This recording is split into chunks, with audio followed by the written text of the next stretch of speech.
Buenos días con todos, soy Franco Valdés y es un placer estar con ustedes hoy en este webinar tan importante. Quiero comenzar agradeciendo sinceramente a ANCAO Internacional por su esfuerzo continuo en organizar eventos de tanta relevancia para nuestra comunidad. Gracias por su compromiso, podemos seguir fortaleciendo nuestros conocimientos y compartir experiencias sobre temas claves sobre el que abordaremos el día de hoy. El tema que vamos a tratar el día de hoy es pues buenas prácticas para sustentar un reclamo de contratos de construcción. Un tópico crucial en la gestión eficiente de proyectos, especialmente cuando se trata de manejar disputas y asegurar que las partes involucradas cumplan con sus obligaciones contractuales de manera justa y equitativa. Hoy tenemos el honor de contar con una experta reconocida en la materia, la doctora Ana Munive. Permítame compartir con ustedes un poco sobre su impresionante trayectoria. La doctora Munive es árbitro, adjudicadora y abogada por la Pontificia Universidad Católica del Perú. Tiene una destacada formación con un máster en Derecho por el Instituto Superior de Derecho y Economía ISDE en Barcelona, España. Es además miembro activo de la Comisión de Asuntos Jurídicos de AMCHA. Es socia del Club Español e Iberoamericano de Arbitraje SEIA y asociada en la Sociedad Peruana de Derecho de la Construcción. Su experiencia en Derecho de la Construcción abarca pues más de 16 años, destacándose en la gestión y administración de contratos bajo diversas modalidades tales como PM, EPC, EPCM, CM, NEC y FIDIC, en megaproyectos de minería e infraestructura, tanto con empresas privadas como con el Estado peruano. Además, la doctora ha liderado negociaciones directas y ha sido una figura clave en el cierre de reclamos complejos, aportando siempre una visión práctica y precisa sobre la mejor forma de manejar estos desafíos en el ámbito contractual. Estamos seguros que su presentación nos proporcionará herramientas valiosas para entender cómo abordar los reclamos en contratos de construcción de manera efectiva y eficiente. Sin más preámbulos, les dejo con la doctora Ana Munive. Bienvenida, doctora. Muchas gracias, Franco. Muchas gracias a todos por participar de este webinar un día sábado. Les agradezco mucho su tiempo y también espero poder compartir con ustedes información de valor para su día a día en lo que es la gestión de contratos de construcción. No sé si en la sala nosotros ahora tengamos a solo abogados o también de pronto tenemos algún ingeniero. Me encantaría que me puedan decir, porque la verdad que en mi día a día yo trabajo mucho más con ingenieros que con abogados. Es más, en las reunión de seguimiento con contratistas me dicen más ingeniera que doctora. Entonces, me encantaría saber si ponen en el chat quiénes son ingenieros como para poder saber también que pueda agregar valor en en ese sentido. Bueno, les voy a compartir mi pantalla. Me van a confirmar, por favor, si logran ver.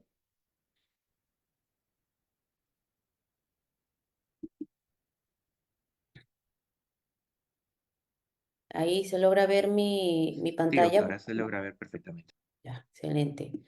Voy a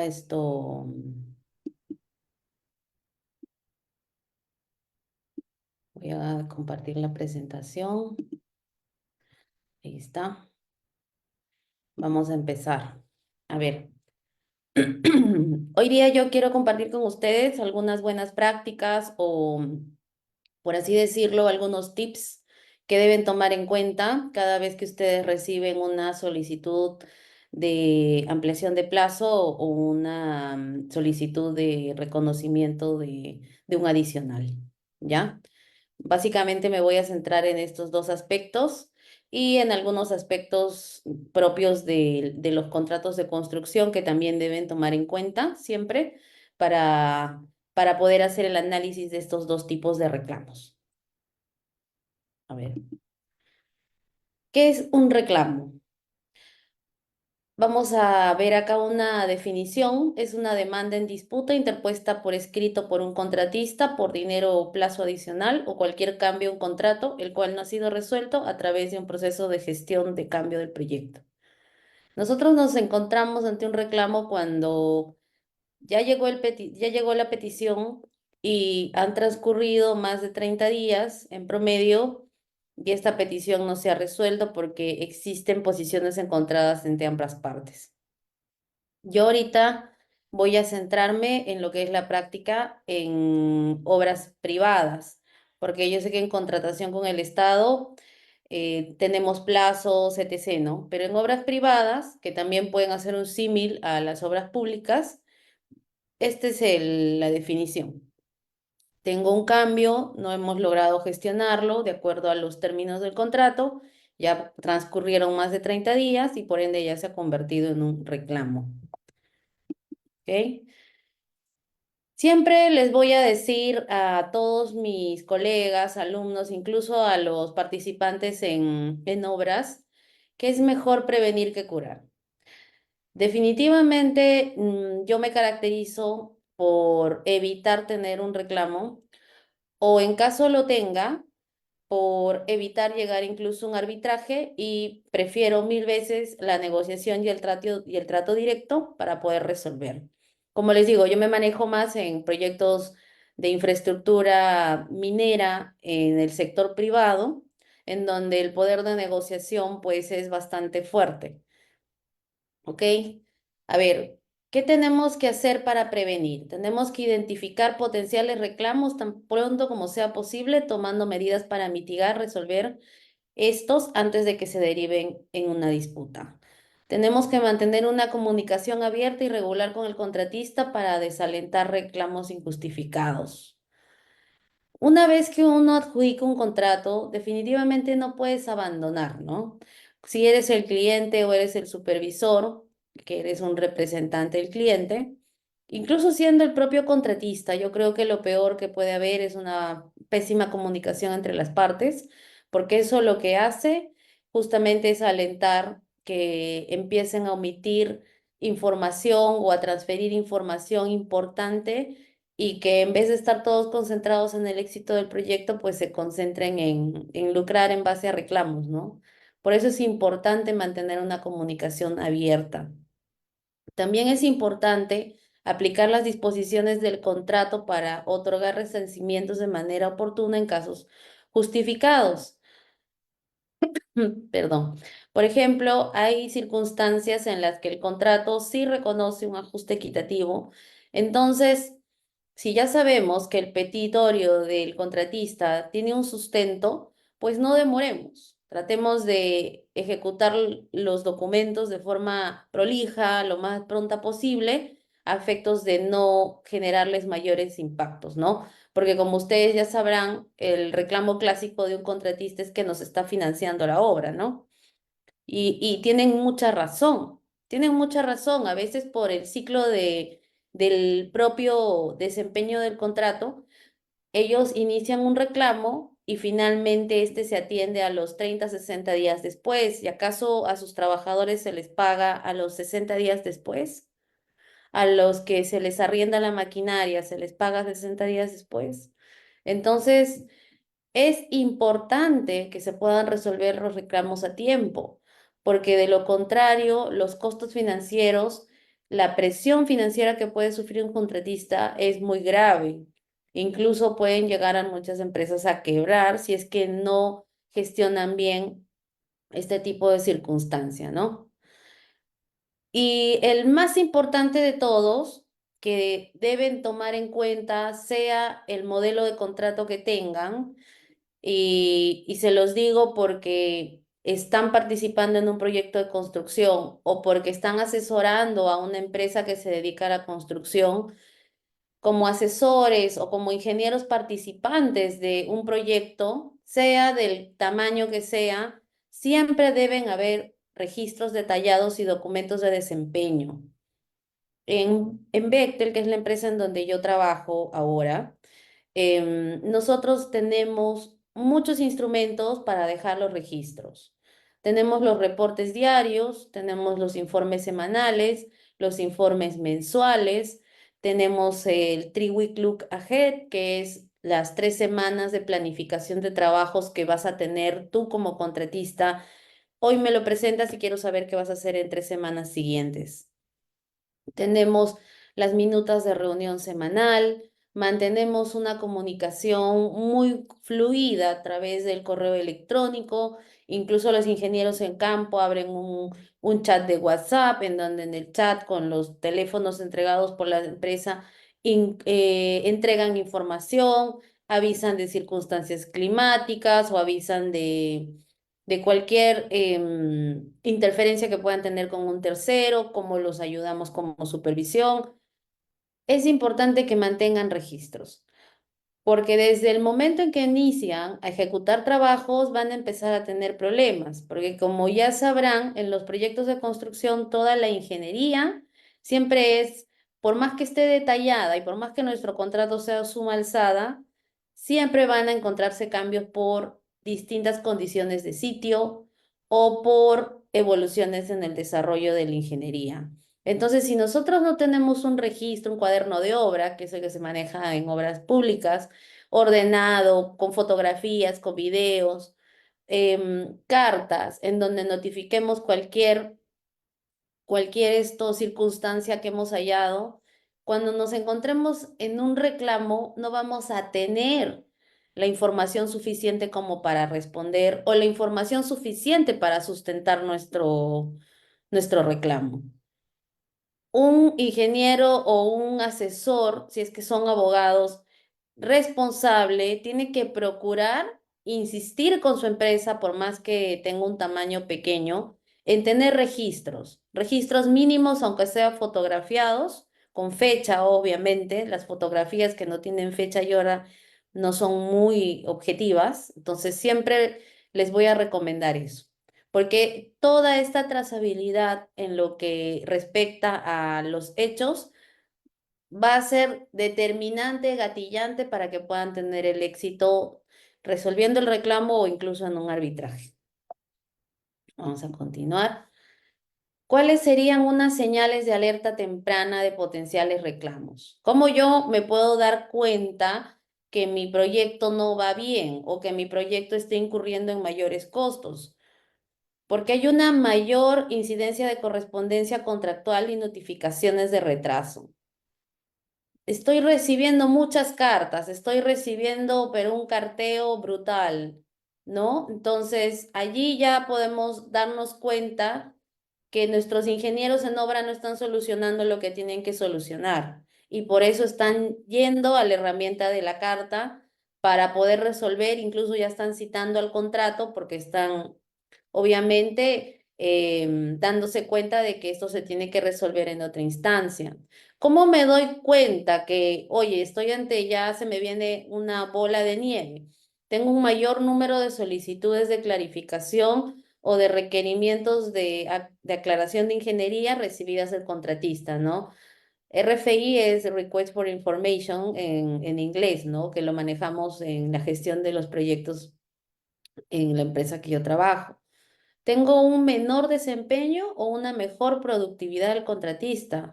Ojo que no solamente el atraso o el bajo rendimiento puede ocasionarnos un reclamo, también una mejor productividad, porque si ellos aceleran, incurren en un costo por acelerar, definitivamente eso nos lo van a querer trasladar.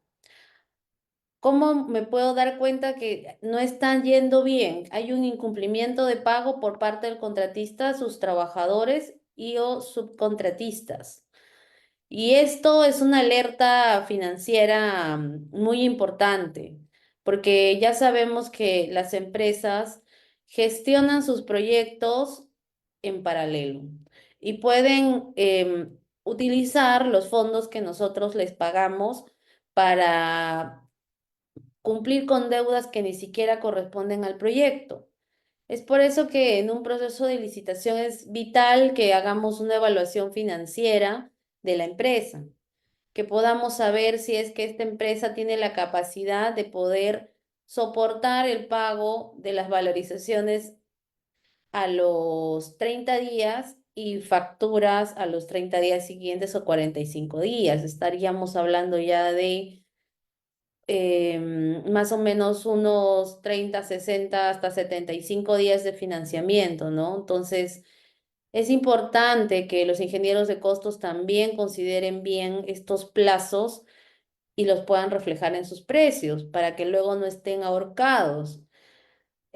Muchos de los problemas que se han ocasionado en obras de construcción de gran escala es porque ha habido una mala estimación de costos por parte del propio contratista, que no ha considerado todos los plazos que indica el contrato, por ejemplo, para valorizar y para cumplir con el pago. Entonces, si yo veo que no está cumpliendo con el pago porque no tiene la capacidad financiera, o porque está cumpliendo con pago de otros proyectos, eso también me puede generar a mí un atraso, porque ya sus subproveedores, por ejemplo, no van a querer darle el concreto o subir la maquinaria que necesito. Entonces, eso también debemos nosotros conocer como clientes para poder decirle a nuestro contratista qué está pasando y que nos presente un cronograma de recuperación o que se sincere si es que necesita un anticipo, ¿no? Eso es algo muy importante. ¿Qué otra alerta podemos nosotros ver como un indicio de un reclamo? Que el contratista nos presente más solicitudes de cambio y que estén ni siquiera sustentadas, ¿no? Correspondencia conflictiva, ya sea por correo electrónico o por WhatsApp, negativa al contratista a cumplir con una orden de cambio instruida, eso también nos genera un reclamo y también me ha pasado.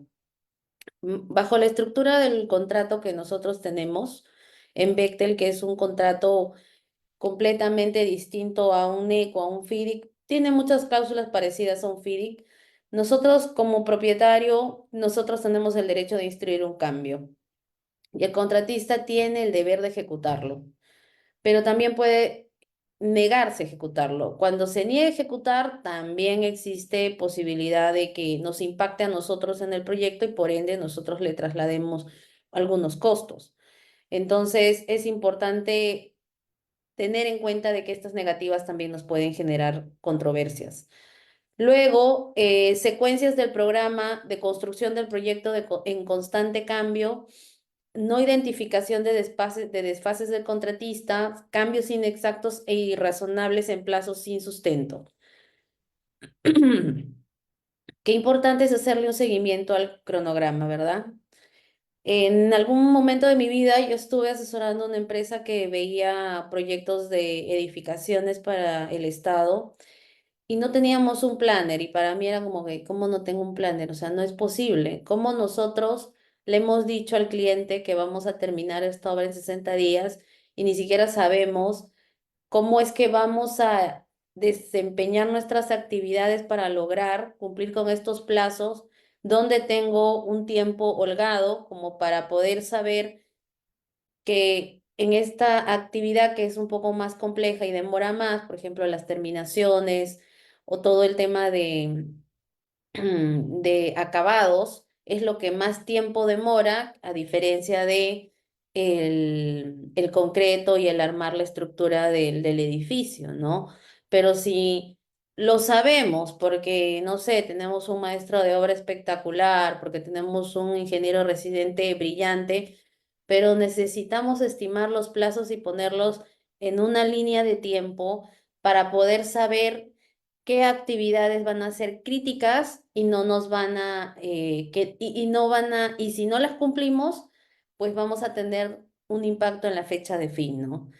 Trabajar sin un cronograma creo que ya no es muy posible en cualquier obra del tamaño que sea, y si eres asesor, pues es una responsabilidad tremenda poder informarlo, que es necesario siempre tenerlo, ¿ok? Perdón. ¿Cuáles son los tipos típicos reclamos? O sea, ¿qué son? Yo acá les he puesto unos ejemplos de los reclamos típicos que podemos recibir. Los cambios en el alcance, retrasos por interrupción o pérdida de productividad, equipos materiales, especificaciones, planos, liberaciones de diseño, instalaciones de pago o deficientes tardíos, condiciones del sitio distintas, la fuerza mayor o condiciones de eventos de clima adverso, la aceleración, la terminación. o resolución del contrato o suspensión del contrato, porque eso también me ha pasado. Nosotros trabajábamos para desarrollar el proyecto Sulfuros de Yanacocha y tuvimos una postergación completamente justificada en temas de financiamiento. Entonces tuvimos que hacer terminación anticipada, ¿no? Esa cláusula que uno piensa que, oye, no la tengo por qué usar porque tengo que ejecutar mi proyecto, pues yo la usé como 20.000 veces y teníamos que hacer estimaciones de costos a reconocer a los contratistas hasta el día en que les notificábamos la terminación.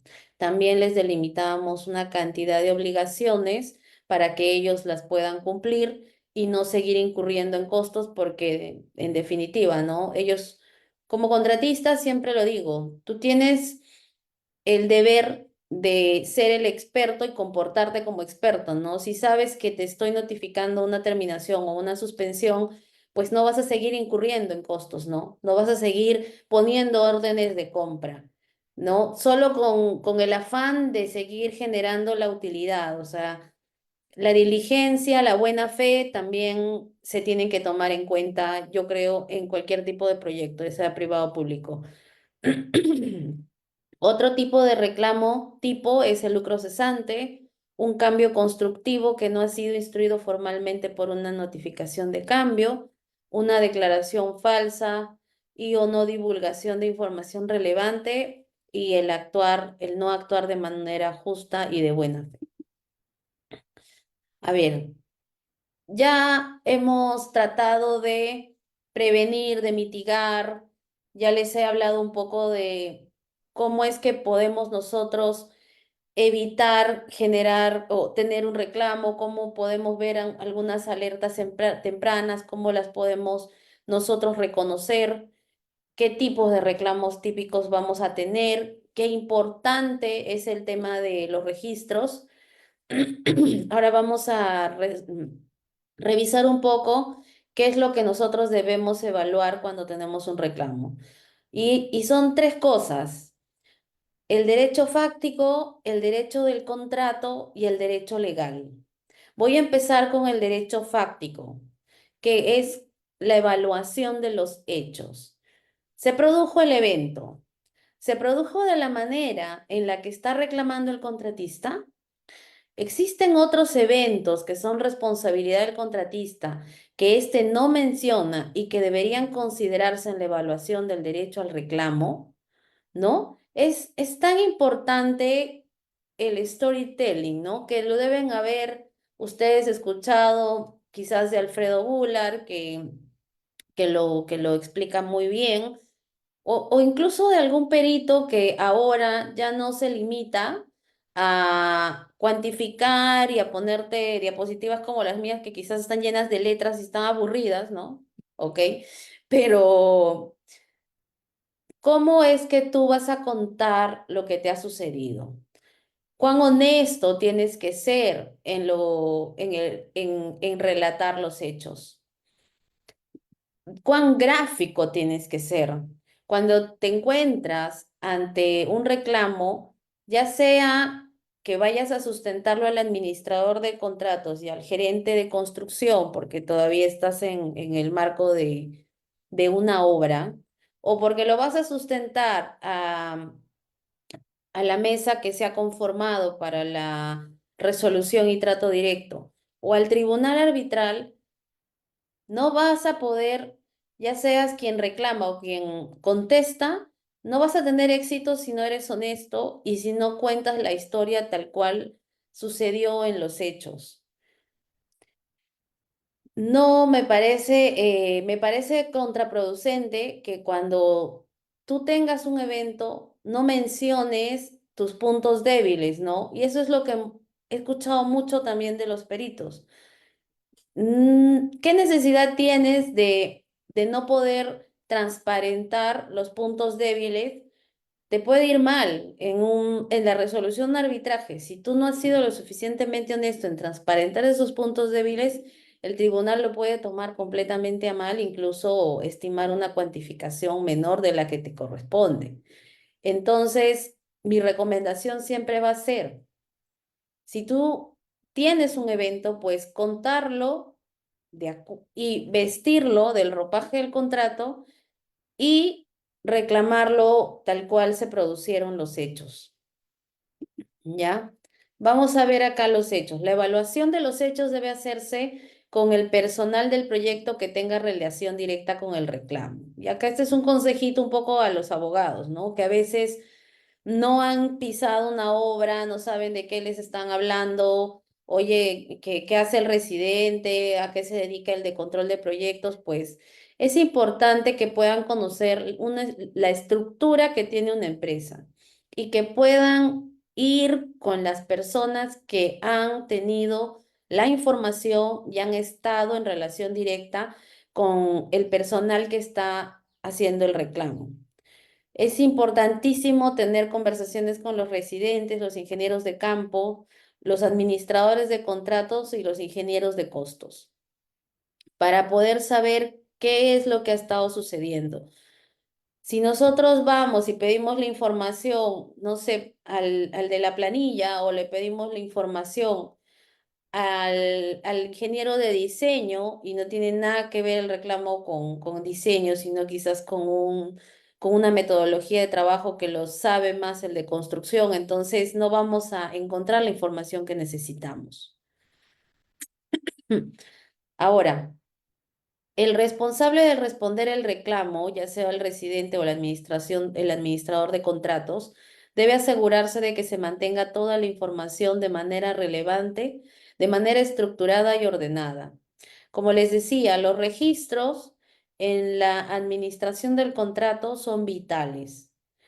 Y no solo tenerlos, sino tenerlos cronológicamente ordenados, en carpetas, poner los hechos, si es posible, día a día, porque si no tenemos los sustentos, no vamos a tener éxito. ¿Cómo se evalúan los hechos? La lectura del reclamo del contratista. Tenemos que revisar la estructura y sus sustentos. Luego, tenemos que ver el tema de la notificación, identificar si se respetaron los plazos de acuerdo con lo establecido en el contrato. Ya sea en una obra pública o una obra privada, nosotros tenemos que respetar los plazos que hemos asumido como reglas en el contrato. No podemos extralimitarlos o pasarnos de los días que ha establecido el contrato. De lo contrario, al menos en las obras públicas, perdemos el derecho. En el caso de las obras privadas, todavía existe posibilidad de reclamarlo, pero todos los días en los que incurras, al menos vencido ese plazo, ya deberían ser asumidos por ti por tardarte, ¿no? Ese es un criterio que se podría tomar en cuenta para responder. Ahora, las órdenes de cambio. Es importante revisar adendas o cambios al contrato pasados a través de los cuales se pudo haber compensado al contratista por el evento del reclamo y o revisar si el contratista renunció a su reclamo en la negociación de estos. Yo ya tengo los hechos. ¿Cómo lo leo? ¿Están respetando los plazos de la notificación? ¿Me estás reclamando algo que yo ya te pagué en una adenda? Porque es importante también revisar que, oye, este adicional que ya tenía un reconocimiento de gastos generales hasta la fecha de fin, que era, no sé, 30 de agosto, ¿por qué ahora vengo con otro adicional en donde me estás reclamando nuevamente los gastos generales que ya estaban cubiertos por la adenda anterior? Ahí tenemos que ser muy ordenados y manejar una línea de tiempo clara como para poder evitar pagar doblemente o gastos generales o algún costo directo que pueda estar duplicando el contratista. Prestar completa atención a todas las adendas que ya hemos negociado y aceptado y también las adendas en donde, bajo el acuerdo de las partes, ya hemos ambos conciliado en que no me ibas a reclamar ningún costo adicional a los que me sustentaste, ¿no? Porque siempre es la clásica. Yo incurrí en todos estos costos por una situación de emergencia del proyecto, pero me olvidé de B, de C, de D. Ya hemos trabajado 3 meses revisando todos los costos incurridos que tuviste. Sí, pero no me avisó tal. No.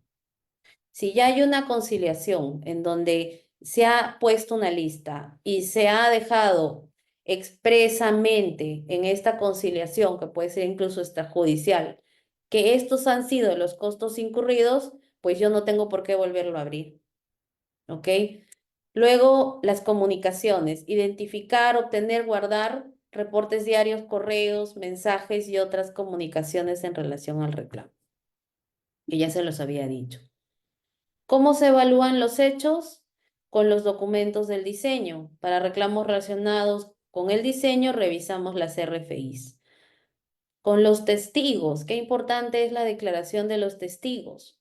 Entrevistemos al personal del proyecto que tenga mayor conocimiento a fin de tener una visión clara de lo que sucedió. Perdón. Impactos en construcción. Determina si cualquier medio, método de construcción o otro de los planes del contratista para la ejecución de sus trabajos se vieron impactados por el evento. ¿Qué más debemos ver? Impactos causados por ellos mismos. Identificar cualquier acción o problema causado por el propio contratista relacionado con el reclamo. En lo que es condiciones de sitio. Si tenemos un reclamo por condiciones de sitio, tenemos que obtener todos los informes e información relevante de la superficie y condiciones subterráneas que fueron proporcionados o puestos a disposición del contratista en los documentos contractuales. Es súper importante que nosotros respondamos un reclamo de acuerdo al contrato, como les decía, ¿no? Eso lo vamos a ver en la parte contractual, pero en la parte de los hechos, ¿qué información te entregué yo? Y sobre esta información que tú debiste analizar y utilizar para elaborarme tu presupuesto, ahora me dices que no la conociste. ¿Cómo respondemos a ese tipo de reclamo? Si tú entregaste información y el contratista no la leyó, ni la miró, y ahora te dice, oye, te reclamo, pues tenía que haberlo leído, ha firmado un acuerdo contigo. Acceso al sitio y áreas de almacenamiento temporal. Por ejemplo, si se reclaman reclamos de cambio de ubicación de área de almacenamiento, entregas de áreas, cambios en los accesos a la obra, ubicaciones del equipo.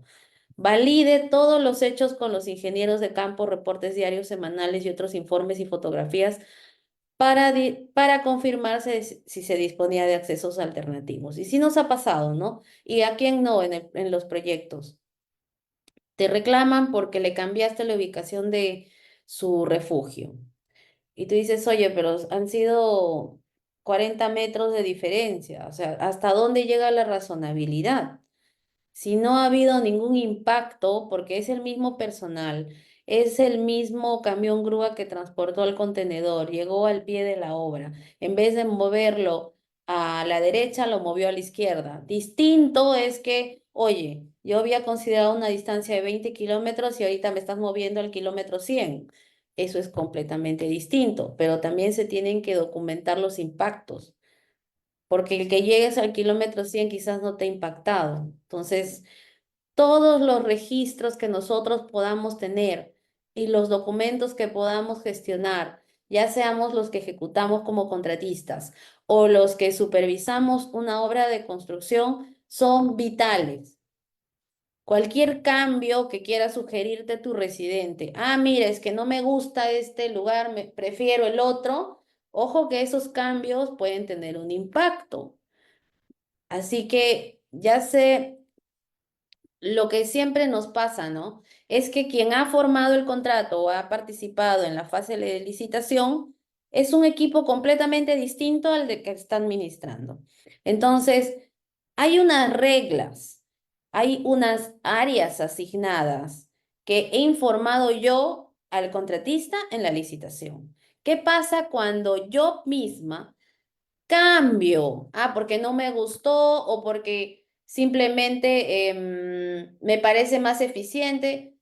A ver, señores ingenieros, no nos vamos a poner ahorita a organizar nuevamente la ubicación de las áreas y vamos a causar impactos al proyecto. Seamos responsables. Nosotros no podemos decirle que sí a todos los pedidos que nos haga el área de construcción y es el área de construcción y los ingenieros los que tienen la responsabilidad de revisar el contrato y todos sus anexos. Y si tú eres su asesor o eres su administrador de contratos, tienes la responsabilidad de transferir toda esta información y que en las reuniones semanales también les pongas el pare si es que se están desviando. Porque cualquier mejora, entre comillas, o cualquier optimización nos puede costar. Y si nos salimos sin una autorización de quien nos paga, nosotros lo vamos a tener que financiar como contratistas. Entonces tengamos cuidado cuando estemos ante cambios de ubicación, ante nuevos accesos. El contratista tenía que acceder por el lado sur de la obra. No hemos visto que es mejor por el norte. Vamos a tener algún impacto. Antes de gestionar cambios en el campo, evaluemos por favor con el área de contratos o con el área de administración o ustedes mismos, ingenieros residentes, lean por favor su contrato y anticípense a si eso les va a generar o no un reclamo. ¿Ya? Clima adverso. La clásica, ¿no? Que está lloviendo más de lo esperado, pues bueno, si se reclaman retrasos relacionados con el clima, obtengamos todos los informes relacionados con las condiciones climáticas del equipo del proyecto y de la estación meteorológica oficial más cercana al sitio. Al menos en el proyecto en el que yo estoy participando ahora, hemos hecho una recopilación muy buena de todo el evento de lluvias. Tenemos en el anexo comercial J, en un adjunto del contrato, todo el registro de lluvias de hace 5 años y la cantidad de horas paradas que pueden tener en promedio por día. Toda esa información nosotros se la entregamos a los contratistas. Entonces, llega el periodo de lluvias, van a tener que hacer un buen cálculo para que nosotros podamos reconocer un impacto fuera de lo que ya les habíamos informado. Y ojo, vuelvo a repetir, ¿no? Si tú estás elaborando una propuesta y no lees este tipo de información, al momento que firmes el contrato, pues ya lo has aceptado y no deberías tener el reconocimiento de un costo adicional por este impacto. Ojo, asuntos técnicos. Se trata de la existencia de reclamos por criterios de diseño, soluciones técnicas, consideremos la necesidad de recurrir a un tercero. Sí he visto muchos reclamos en donde existen diferencias en el diseño, ¿no? Por ejemplo, ahora mismo podemos tener una planta de tratamiento de agua residual que no está procesando la cantidad de metros cúbicos que estábamos esperando que procese. El diseñador de la planta me dice, oye, yo he cumplido todo, pero no está procesando. En ese tipo de circunstancia necesitamos traer a un tercero que evalúe de forma independiente qué es lo que ha pasado. Porque yo como cliente puedo tener a mi ingeniero especialista en aguas y decirle, revísame todo este expediente de ingeniería, dime si han seguido todos los criterios, por qué la planta no está procesando. Y el contratista me va a decir, oye, mira, yo seguí todos los requerimientos y la planta procesa la cantidad de que tiene que procesar. Cuando ya tenemos un tema técnico en donde ambos dicen, oye, yo seguí, pues traigamos a un tercero, hagamos pruebas adicionales para poderlo resolver. ¿Ok? Y eso también nos genera un reclamo. Y la cronología, dice, una vez conocidos todos los hechos relevantes, preparar un historial cronológico, como les dije, ¿no? Y este es un trabajo como que, ay, qué pesado, mi cliente, yo soy abogada, me ha entregado 7 tomos de información, pues si nosotros somos asesores, no cuando están en instancia reclamos, sino preventiva, de forma preventiva, debemos, como les decía, buscar que ya ellos lo tengan ordenado. Y si ya estás ante un reclamo, pues tienes que ordenar todos los hechos de forma cronológica y con sustento. Y para el siguiente reclamo, porque mi cliente ejecuta 20 obras para el Estado, 20 colegios, oye, lecciones aprendidas, ¿no? Ya hemos aprendido de cómo el no tener registros no nos ayuda, pues implementemos los registros. Siempre busquemos mejorar en ese sentido. Ya hemos hablado de la evaluación de los hechos, que en un reclamo, como les decía, tenemos que considerar tres tipos de derecho: el derecho fáctico, el contractual y el legal. Ahora estamos con el contractual. ¿Qué dice el contrato? Siempre, siempre que escucho a los árbitros que me dicen, Ana, me ha pedido las partes que yo cuantifique el reclamo, yo digo, oye, pero eso es una locura. O sea, en un contrato existen reglas y esas reglas se tienen que respetar. No puedes tú ir a un tercero y decirle, oye, calcúlame los daños si el tercero no tiene idea de lo que ha sucedido en el proyecto y quizás no tendrá en el tiempo, quizás, no lo sé, porque hay árbitros que son bárbaros, se leen todo, no sé, tienen un equipo de asistentes, que puedan leer todas las bases en las cuales se han hecho las estimaciones de ambas partes. Porque, por ejemplo, no estuve en un evento hace poco, cuando te reclaman un stand-by. ¿Qué es lo que vas a pagar? La factura, si te entregan la factura del arrendamiento del equipo, ya, le pago la factura y yo decía, no, yo le tengo que pagar las horas mínimas que acordé en el contrato. Si yo acordé 4 horas mínimas por día, yo no le tengo que pagar la factura completa. Esa será la negociación que mi subcontratista hizo con el arrendador de los equipos. Ese es el problema, de que él no haya hecho un back-to-back de mi cláusula. Pero mi cláusula dice que yo le pago 4 horas mínimas, nada más. Oye, 4 horas, aceptaste 4 horas, pues qué mal. Uno paga 8 horas al día de un equipo, no 4. Pues has firmado 4 y las has aceptado. Entonces yo no tengo que por qué pagarle por una factura. Le tengo que pagar por lo que indique el contrato.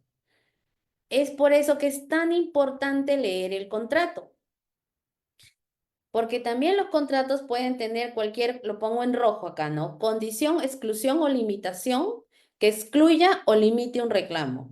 Se debe hacer una evaluación del reclamo con y sin la aplicación de condiciones, exclusiones o limitaciones.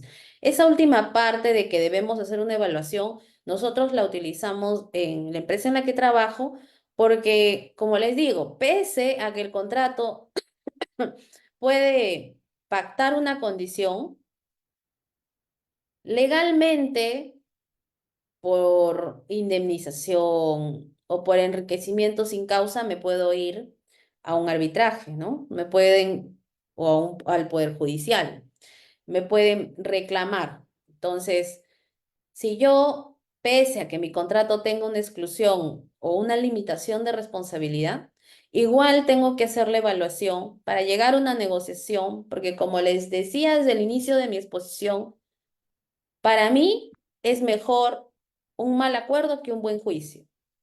Y en los proyectos privados, nuestro objetivo no es tener el mejor arbitraje, no, es terminar la ejecución del proyecto. Entonces, pese a que no me respetaste el contrato, pues haremos una estimación, una evaluación para poder llegar a un acuerdo contigo. ¿Ok? Eso es importante. Vamos a ver acá unas cláusulas típicas que tienen todos los contratos que les pueden dar derecho a los contratistas de presentarnos un reclamo. Siempre en un contrato vamos a encontrar la cláusula de cambios y esta debe leerse de forma detenida para verificar que se cumplan todos sus requisitos. Por ejemplo, tú me puedes reclamar un cambio, y lo puse en cursiva, por actos y omisiones que yo te causé y que te incrementaron o te redujeron los costos o plazos que se requerían para la ejecución de los trabajos. Se tiene que especificar cuál es el acto o omisión que yo cometí, porque yo de pronto tenía que haberte entregado un área y no te la entregué. Es muy claro que tienes derecho a un cambio. Fuerza mayor, clima adverso. Salvo existan cláusulas específicas que cubran estos temas, no se permiten los reclamos por estos eventos. Atención a las definiciones que se hace de fuerza mayor y de clima adverso en cada contrato. Cuando yo estaba también de asesora legal en esta empresa de edificaciones, siempre me mandaban a leer el contrato que nos enviaban los clientes para poder esto firmar. Y estos eventos de fuerza, estas cláusulas de fuerza mayor o clima adverso eran vitales, porque habían condiciones que podían matarnos en algunas circunstancias. Y bueno, creo que no hubo una cláusula de fuerza mayor redactada que pueda cubrir todos los efectos que tuvimos de la pandemia, ¿no? Así que también es importante que las revisen. Luego otras cláusulas que tenemos son las cláusulas de suspensión, en donde tengo derecho a suspender los trabajos y obviamente si lo hago, ejecuto mi derecho como cliente, pues tengo que reconocerte los costos incurridos hasta el momento en que te los notifique y lo mismo con la cláusula de terminación. Ahora, otras cláusulas que contienen condiciones o exclusiones o limitaciones, ¿no? La de los plazos, en donde te dicen, me vas a iniciar tal reclamo, pues tiene que ser en tal plazo, si no, se exime de cualquier responsabilidad al propietario. O las cláusulas exculpatorias, que son aquellas que también limitan la responsabilidad en circunstancias. Por ejemplo, en el contrato que nosotros manejamos, excluimos por completo el reconocimiento de lucro cesante y eso lo acepta en la firma del contrato del contratista. Otras cláusulas de limitación de responsabilidad, por ejemplo, que no se excedan determinados porcentajes. Otras son las conciliaciones por cambios previamente aprobados, en donde, como les decía, si ya hemos negociado un cambio, pues yo pondré estos párrafos como para cerrarte la posibilidad de que lo abras posteriormente y me reclames algo que te olvidaste. Y finalmente, la cláusula del retardo excusable, que es cuando ha habido un evento de fuerza mayor en donde no vas a tener un reconocimiento de costos, pero sí un plazo adicional. Y finalmente, evaluamos el derecho legal, como les decía, si bien el contrato puede limitarnos el reclamar algo, pues la ley puede dar la posibilidad al contratista de que lo haga. ¿Cuáles son unos ejemplos de reclamos amparados por la ley dependiendo obviamente de la jurisdicción?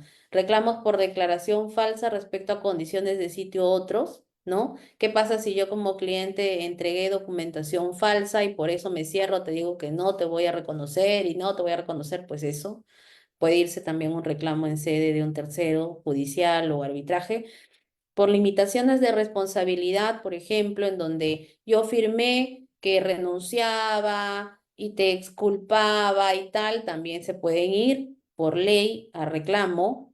Imposibilidad de cumplimiento de los trabajos, ¿no? Que puede ser que, oye, te pedí que me construyas una ciudad en un terreno en donde solo hay una cantidad de agua y nunca voy a poderte hacer la base estructural que necesitas, ¿no? O algunos reclamos globales.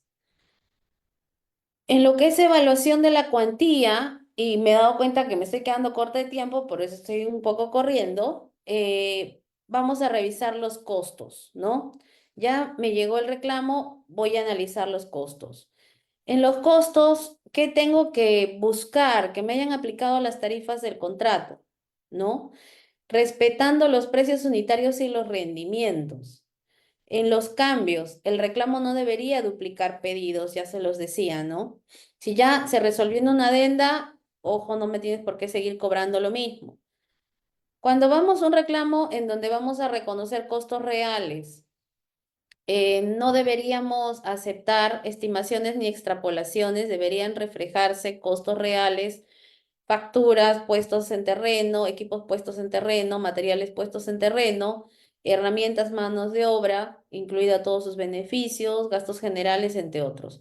Si es que vamos a reconocer costos reales, pues tenemos que tomar en cuenta todo lo que es facturas, todo lo que son planillas, no estimaciones ni extrapolaciones.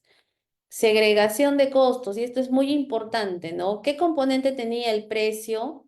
Y si esa estructura se está respetando, porque sí me ha tocado negociar adendas a contrato en donde teníamos un precio unitario por excavación y la excavación incluía la mano de obra, materiales, equipos y otros.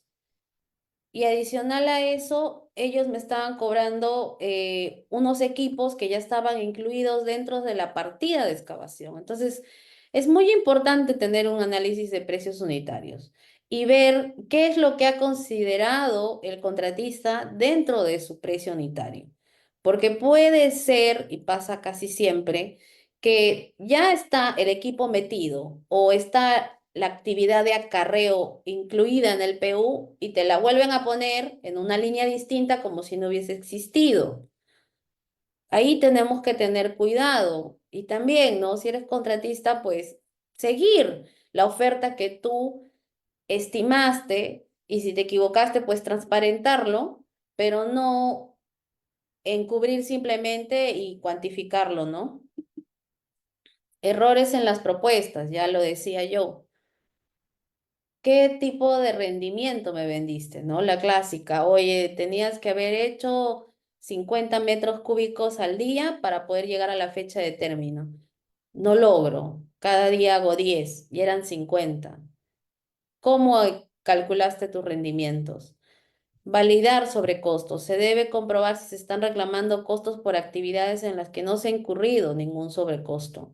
Eliminar costos por impactos del contratista, ¿no?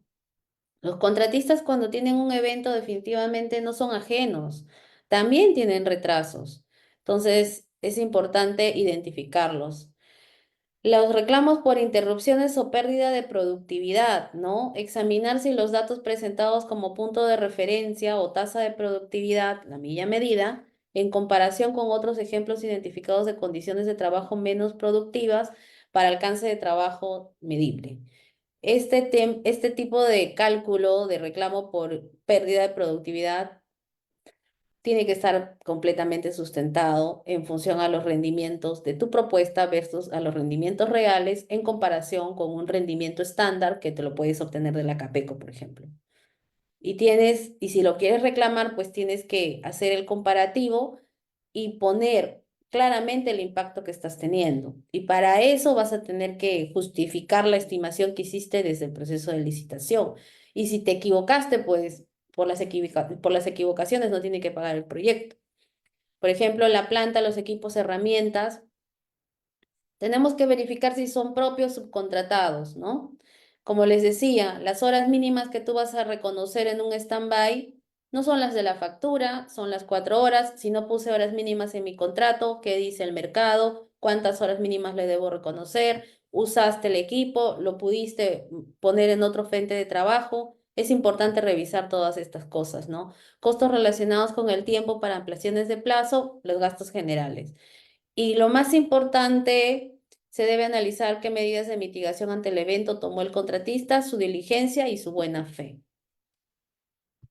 En ampliación de plazo existen tres tipos: la prospectiva, la retrospectiva y la combinación. La prospectiva, que es cuando el retraso ocurre antes, el reclamo te lo inician antes de que inicie el retraso. La retrospectiva es reclamo cuando ya tengo un retraso real y la combinación es que estoy a la mitad, ¿no? Ya ha tenido una afectación, pero se viene a futuro una más. Acá podemos tener tres tipos de enfoques. Ya voy a terminar. El planificado versus lo construido, el planificado impactado y el impacto por ventanas. Vamos a tener la necesidad de revisar si un determinado periodo es un retraso inexcusable, excusable, compensable, concurrente, de conformidad con los antecedentes fácticos y con las cláusulas del contrato. ¿Qué temas debemos revisar en una solicitud de ampliación de plazo? Nuevamente, conocer los hechos, analizar la narrativa, analizar si nos encontramos ante un reclamo tipo que impacta el plazo, revisar si existe un análisis de causa-efecto, determinar si existen errores lógicos en el cronograma o que estén sujetos a un alto número de limitaciones, porque por ganar la licitación presentan cualquier cosa de verdad y luego en la realidad están, pero en problemas. Ese es un problema gigantesco que se tiene en los proyectos públicos sobre todo. En base al cronograma de línea base, determinar y asignar responsabilidad por retrasos producidos o que se producirán en la ruta crítica. Hay que ver el tema de asignación de responsabilidad. Validar si el cronograma planificado del contratista, sus secuencias, sus duraciones y su alcance era razonable, incluía todo el alcance del contrato original. Y verifiquemos que la extensión de plazo para el evento del reclamo no ha sido incluida en una orden de cambio previa, porque ya les digo, ¿no? Ya te había ampliado el plazo por este evento y me estás volviendo a solicitar. Si ya habíamos acordado que te iba a reconocer 30 días en base a tus rendimientos y tal, y me dices, no, ahora no, no puedo otra vez. O sea, siempre, ¿no?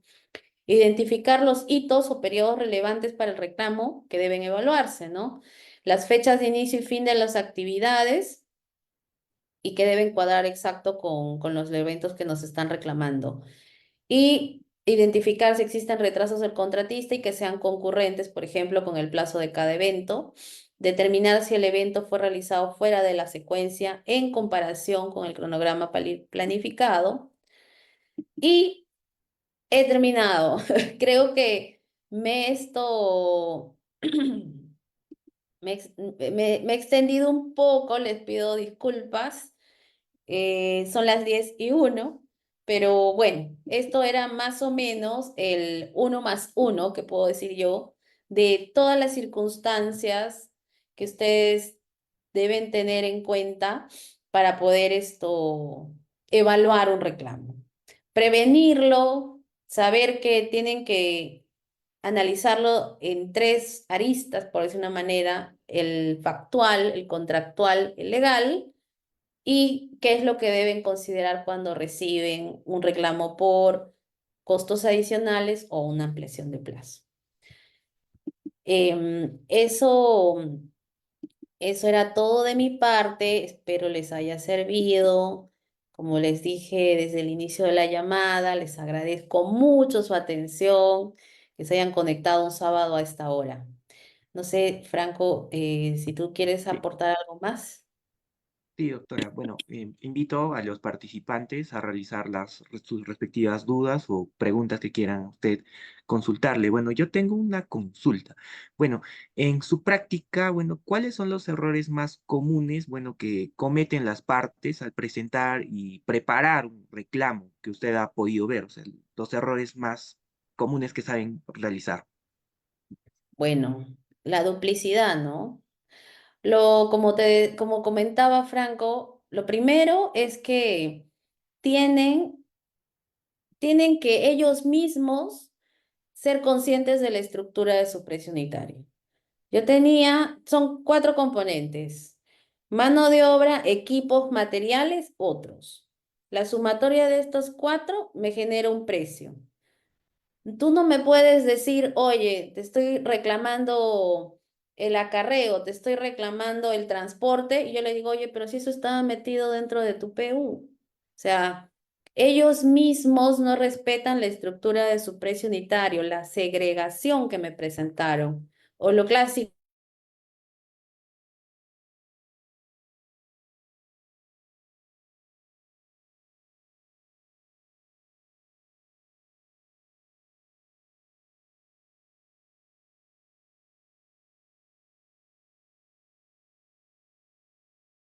Así de grosera es la situación, ¿ah? No, no, no, no me pasa distinto. Me dicen, no, lo que pasa es que yo nunca había trabajado en minería. Y tú le dices, pero yo en toda la fase de licitación te entregué todos los requisitos, todas las condiciones, visitaste el terreno, sabías cuáles eran las situaciones climáticas. Y me dicen, no, pero es que no lo leí. Bueno, o sea, para mí esos son errores garrafales, que no lean el contrato, que no que no sepan respetar sus precios que ellos mismos estimaron. Yo también he sido contratista muchos años y siempre que he ido a reclamar algo, primero he tenido que respetar lo que dije en el momento en que me casé contigo, mi propuesta, mis precios, cómo los estructuré. Y segundo, tengo que basarme en tus interferencias como cliente, en tus incumplimientos como cliente, en condiciones de sitios distintas que encontré. Ahí tú no tienes ningún pierde. Pero si vas y de frente te equivocas, omites información o me reclamas cosas que yo ya te reconocí en otro cambio, pues ya está en mala fe, ¿no? Entonces, esas circunstancias son las que gatillan en que ganes o pierdas, incluso ante un tribunal. Mm, Ok, también tenemos una pregunta de Abel Enrique. Nos indica, en el caso de expediente técnico deficiente, ¿es factible reformulación del expediente durante la etapa de ejecución? Sí, sí, Abel, mira, yo creo que en aras a tener un proyecto, yo creo que sí es factible reformularlo. Pero a ver, en qué tipo de contrato estás, no? Si estás con una entidad pública, esto va a generarte prácticamente el terminar en un arbitraje. Todos ya sabemos que cuando estás en obras con el Estado, tú no puedes gestionar un cambio sin un impacto. Una reformulación de expediente técnico definitivamente puede superar el límite establecido en el reglamento de contrataciones del Estado, ¿no? Tienes que ir a que la Contraloría incluso lo apruebe el presupuesto adicional. Yo he visto arbitrajes en donde el expediente técnico de verdad era una lágrima, de verdad era una lágrima. No tenía defensas ribereñas en donde de verdad no habían hecho ningún diseño. Creo que no sabían que iba a pasar el agua por ahí. Yo soy abogada, de verdad. Entonces son casos en los que te tienes que ir a un arbitraje simplemente y ver qué reconocimientos puedes tener. Pero si estás en una obra privada, nosotros hemos tenido desarrollos a la ingeniería brutales.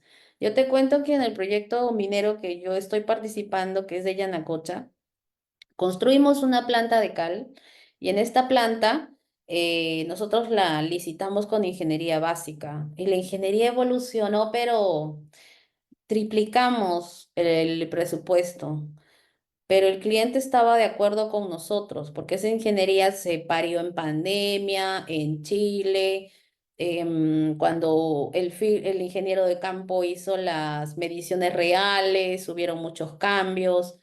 O sea, en el ámbito privado, obviamente, con los sustentos y la trazabilidad necesaria y con la asesoría también de la contratista que técnicamente sabe lo que hace, se logró hacer una planta y está perfecta y funcionando. Obviamente ha costado el doble, pero, pero se tiene el producto listo, ¿no?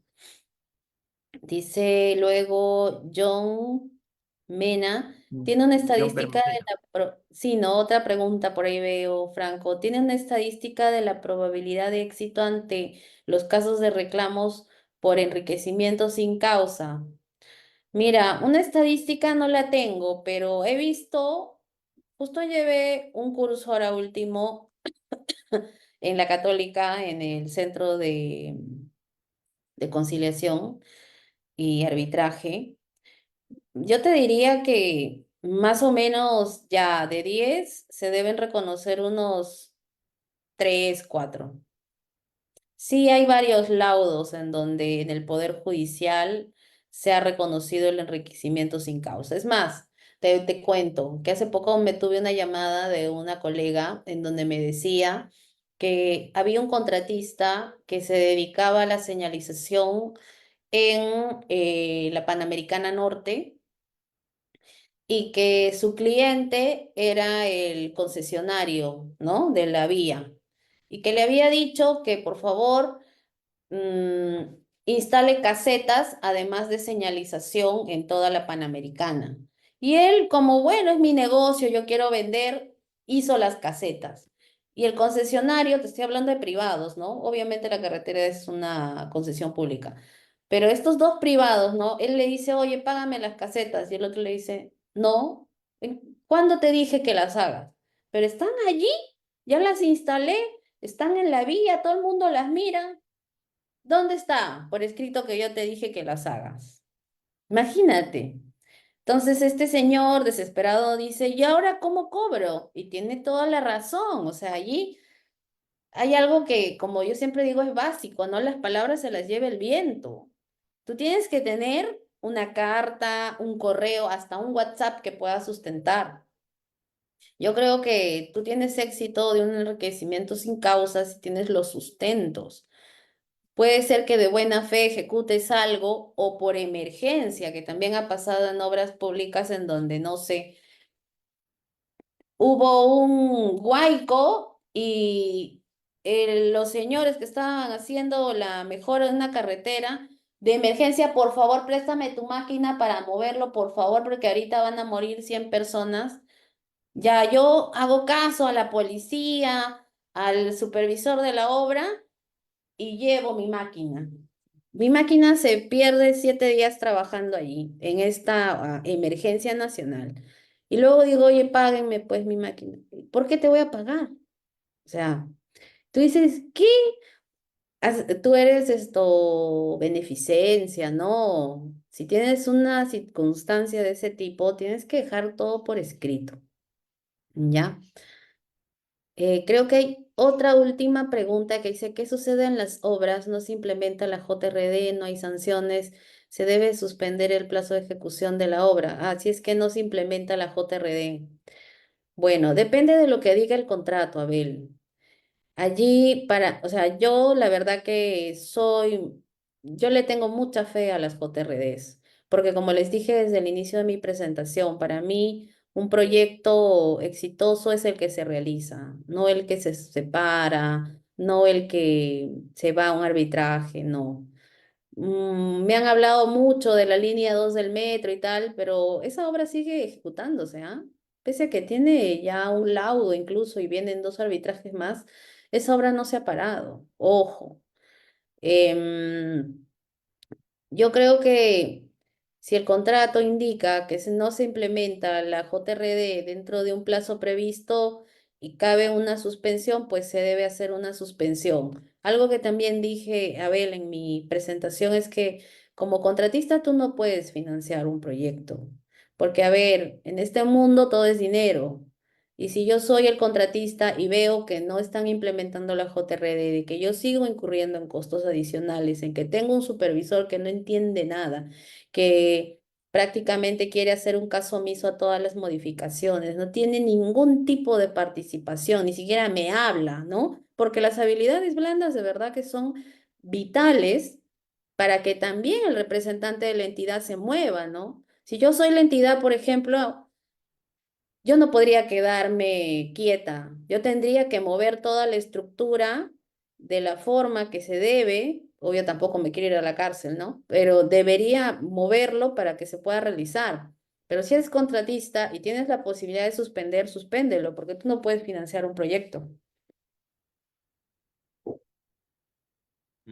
Bueno, si no hay más preguntas por parte de los participantes, bueno, estamos llegando al final de esta sesión. Ha sido pues una jornada realmente enriquecedora, llena de valiosos conocimientos y prácticas aplicables en el manejo de reclamos en contratos de construcción. Bueno, quiero agradecerle expresamente a usted, doctora Ana Munive, por su excelente exposición y por compartir con nosotros su amplia experiencia en este tema tan relevante. Sin duda, pues sus aportes nos han brindado una perspectiva clara y estratégica sobre cómo enfrentar estos desafíos en el ámbito contractual. También quiero agradecer a ANCAO Internacional por hacer posible estos eventos y por su continuo esfuerzo por organizar espacios de aprendizaje tan necesarios para nuestra comunidad profesional. Gracias a todos participantes por su tiempo y atención. Esperamos verlos la siguiente semana con un nuevo webinar. Bueno, hasta Muchas luego. gracias. Que tengan un lindo fin de semana. Hasta luego.